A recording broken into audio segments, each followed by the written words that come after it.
বাংলাদেশে কোটা সংস্কার আন্দোলনের প্রতি সংহতি জানিয়ে মালদ্বীপের থিনাধু আইল্যান্ডে বিক্ষোভ করা প্রবাসী বাংলাদেশিদের দ্রুত গ্রেফতার করে নির্বাসিত করা হবে বলে জানিয়েছেন দেশটির হোমল্যান্ড সিকিউরিটি অ্যান্ড টেকনোলজি মন্ত্রী আলী ইহসান।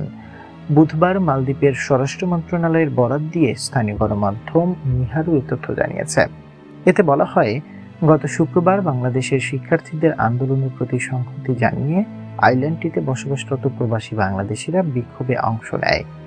এ বিষয়ে মালদ্বীপের স্বরাষ্ট্রমন্ত্রী বলেন, ভিনদেশি নাগরিকরা মালদ্বীপে এসে রাজনৈতিক কর্মকাণ্ড করতে পারেন না, এটা দেশের ভিসা আইনের লঙ্ঘন। প্রতিবেদনে আরও বলা হয়, একইভাবে সংযুক্ত আরব আমিরাতে বিক্ষোভ করার দায়ে যাবজ্জীবন কারাদণ্ড সহ ৫৭ বাংলাদেশিকে দীর্ঘমেয়াদে কারাদণ্ড দিয়েছেন দেশটির আদালত।